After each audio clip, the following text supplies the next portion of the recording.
So why is able to talk about this subject. So I started as a personal trainer 5 years ago, just at 24 Hour Fitness. Just needed a second job while I was in college. Didn't think anything of it. Didn't know it was going to be my career. Fell completely in love with it. Got addicted to helping people. And the one thing I found though was that it wasn't helping everybody. You know, people were doing what I said. They were counting their calories. They were working out. They were doing their cardio, and the weight just wasn't budging. Also at that same time, my weight started creeping up, which was very odd for me because I had never had a weight problem before. So as I was asking them to count their calories and I was counting my calories, we were both gaining weight, and I'm like, what the heck is going on here? So I became very frustrated. I became very determined to figure out how this weight loss thing really works. But at the same time, I was eating less, I was moving more, I was doing what they say to do, and the weight just kept going up and up. So in August of 2008, I started my own personal training business. 2 weeks later, I got into a car accident. I was hit by 5 cars on the 405, the last one which flipped me on my side.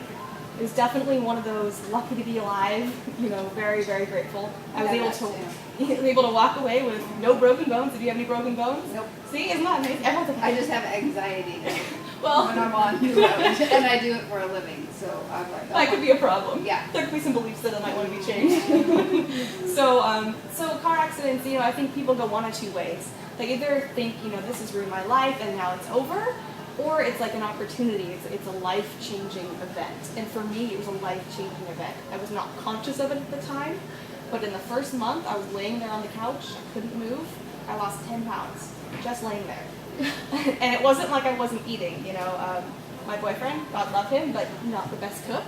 So as he was, you know, getting foods for me and all that good stuff, it wasn't the best food. It wasn't the healthy foods that I was normally eating. So it wasn't because I was eating less. It's none of that. People go, oh, maybe you just had less calorie intake. I wasn't moving, so I don't know how many less calories you can have for that. So it became, like I said, just obsessed with figuring out how does this work? How was I able to just lay here on the couch and lose weight? Why is this even happening?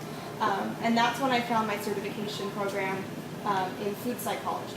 And that's where I learned exactly what I want to talk about today, which is how we actually process food, how our bodies actually work.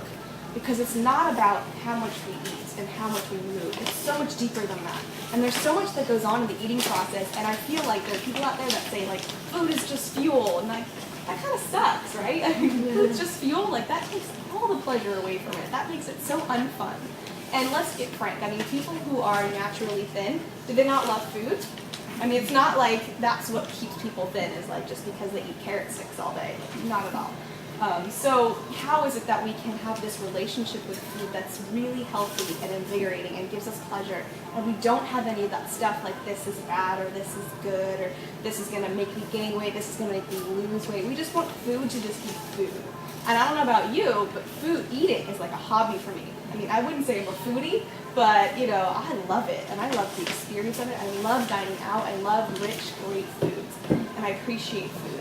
And when I was struggling with my weight, that was not the case. It was like food was like the devil, because it's what caused my body to look the way it did. At least that was my belief system. So, talk a little bit about how we look at food and make sure that you're looking at food in a healthy way that's filling up your body so that you can eat whatever you want. You can go on vacation, you can eat all you want, and you can come back having lost weight. I mean, wouldn't that be fabulous? And it does happen.